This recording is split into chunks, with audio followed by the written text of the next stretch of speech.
Esclavage de migrants en Libye. La Côte d'Ivoire a rapatrié 155 migrants ivoiriens, parmi eux des femmes et de nombreux mineurs.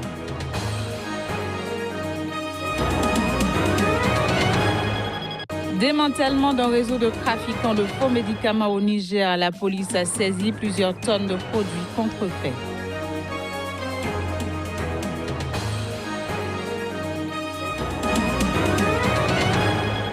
Puis au Kenya, scène de liesse dans le village natal de Uhuru Kenyatta après la validation de sa réélection par la Cour suprême à l'unanimité ce lundi.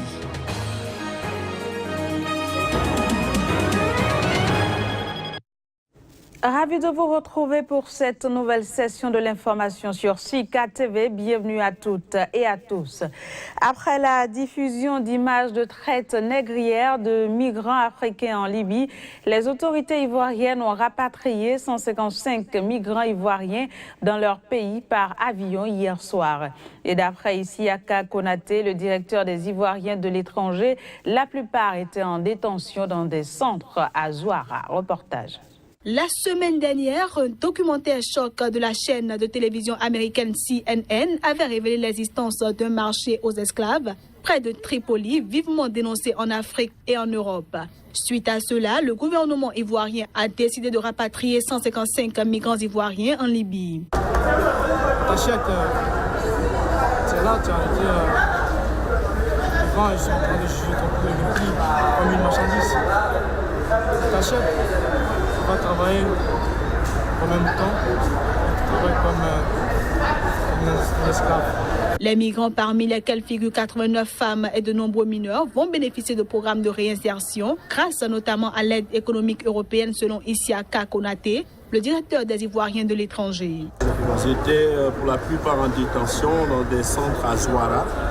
Donc grâce à l'appui de l'ambassade de Côte d'Ivoire et de l'OIM, on a pu faire 3 petites rotations de l'aéroport de Zouara à l'aéroport de Mitiga et ensuite organiser un transfert de toutes ces personnes ici à Abidjan. Selon notre ambassadeur en Libye, il avait dénombré 595 personnes. Nous avons pu ramener 155. Nous aurons une deuxième opération le mercredi, c'était déjà prévu. Ce lundi, le chef de la diplomatie burkinabé Alpha Bari a annoncé lors d'un point de presse que le président du Burkina Faso a décidé du rappel de l'ambassadeur à Tripoli, le général Abraham Traoré, pour consultation, et ce, après le choc des images de marché aux esclaves de migrants africains en Libye. Signalons que la Côte d'Ivoire accueille les 29 et 30 novembre prochains un sommet Union africaine-Union européenne. Et parlant toujours de la traite négrière en Libye, le sujet suscite une vague d'indignation sur le continent africain. Au Niger, il n'y a pas eu de manifestation devant l'ambassade libyenne, mais des voix se sont élevées pour dénoncer les pratiques esclavagistes et exiger des sanctions. Le président du Conseil national de la jeunesse du Niger s'est également prononcé à cet effet. On l'écoute. Nous avons été plus qu'indignés de voir ces pratiques moyenâgeuses, j'allais dire, c'est perpétré en Libye. Les conséquences sont directes sur la jeunesse africaine, notamment cette jeunesse des pays du sud du Sahara. Dans le reportage fait par la chaîne américaine CNN, ils ont fait cas des jeunes du Niger, de la Guinée et d'autres pays, ce qui nous préoccupe à plus d'un titre. Vous avez suivi le chef de l'État du Niger, son Excellence Issoufou Mahamadou, s'indigner aussi lors de la COP23 et a demandé à ses pairs de réagir. Je pense qu'au-delà des réactions, il faut des actions concrètes. Il faut que ces États touchés par cette crise sans précédent puissent déployer en tout cas des moyens pour rapatrier rapidement ces populations innocentes et de créer les conditions aussi dans les pays de départ pour que les jeunes puissent rester. Parce que c'est le désespoir, c'est la déception, c'est la mauvaise gouvernance qui amène beaucoup de jeunes à quitter leur pays et prétendre à un Eldorado, j'allais dire virtuel, en Europe. Parce qu'aujourd'hui, tout le monde est conscient de la pauvreté ambiante en Europe. La solution, je pense que demeure et reste dans nos pays. Donc cette situation en Libye doit être gérée de manière responsable. Au-delà de cette vente des migrants, il faudrait que l'Union africaine avec ses partenaires, pense à aider ce pays-là qui est devenu aujourd'hui un no man's land à recoller les morceaux et prétendre un avenir meilleur pour ses populations. Ce journal se poursuit. La police nigérienne a démantelé un réseau de trafiquants de faux médicaments.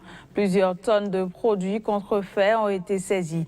Il revient donc désormais à la justice nigérienne de s'occuper du dossier. On fait le point avec notre correspondant au Niger, Abdul Karim Mahamadou.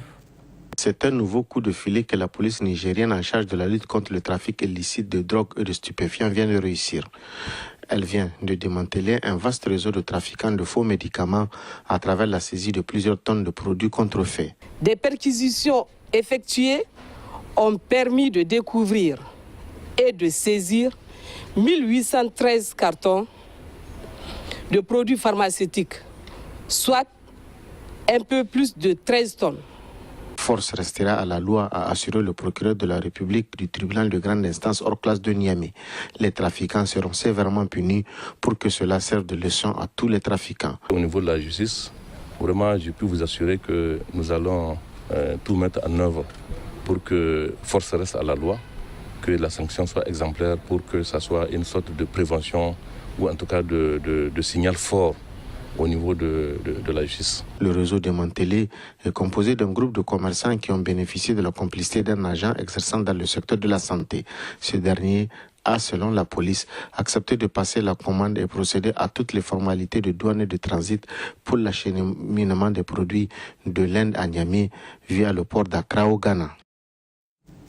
Page politique à présent, la Commission électorale nationale du Libéria a rejeté lundi les recours déposés contre le déroulement du premier tour de l'élection présidentielle. Ils avaient été introduits par les deux candidats arrivés derrière le sénateur et ex-star du foot, Georges Weah. Reportage. La Commission électorale nationale s'est finalement prononcée sur les recours déposés contre le déroulement du premier tour de la présidentielle au Libéria. Elle les a rejetés, estimant que les questions soulevées dans ces plaintes constituent des fraudes, les partis n'ayant pas réussi à prouver au-delà du doute raisonnable que la Commission a été coupable de fraude lors du scrutin du 10 octobre. Une décision qu'envisage de contester devant l'ensemble des membres de la Commission électorale comme la loi les y autorise. Les partis du vice-président Joseph Boakai et de Charles Bromskin arrivés 2e et 3e lors du premier tour de scrutin. Le second tour de l'élection prévu le 7 novembre entre Weah et Boakai a été reporté sine die par la Cour suprême du Libéria. Et pendant ce temps, au Kenya, la Cour suprême a validé à l'unanimité ce lundi la réélection du président Uhuru Kenyatta lors de la présidentielle du 26 octobre.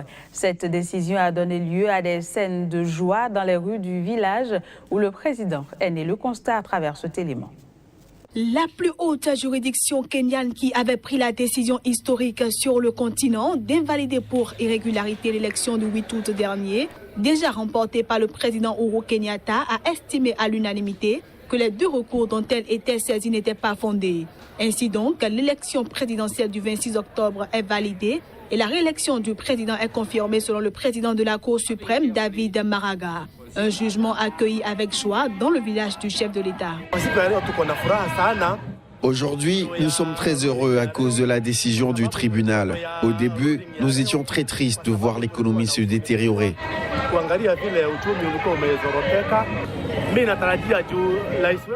Parce que notre président aime la paix, nous attendons de lui qu'il unisse toutes les tribus pour que notre pays puisse avancer sans tribalisme. Nous attendons de lui d'unir toutes les tribus. Par contre, à Kisumu, la décision de la Cour a été accueillie par de nouvelles manifestations de partisans de l'opposition, dans lesquelles 2 personnes ont été tuées par balle. We are not interested to stay together with Uhuru Kenyatta. Nous ne sommes pas intéressés à rester avec Uhuru Kenyatta en tant que président. Nous allons demander à nos dirigeants de rester fermes et nous soutenons la procédure de sécession. Nous avons besoin de notre propre pays où nous pourrons tester la démocratie. We need our own country where we can test democracy. Au pouvoir depuis 2013, le président Uhuru Kenyatta sera investi le 28 novembre prochain pour un nouveau mandat de 5 ans. Puis, dans le cadre de la lutte contre le groupe djihadiste Boko Haram, les États-Unis ont appelé ce lundi le Nigeria à enquêter sur les violations des droits de l'homme.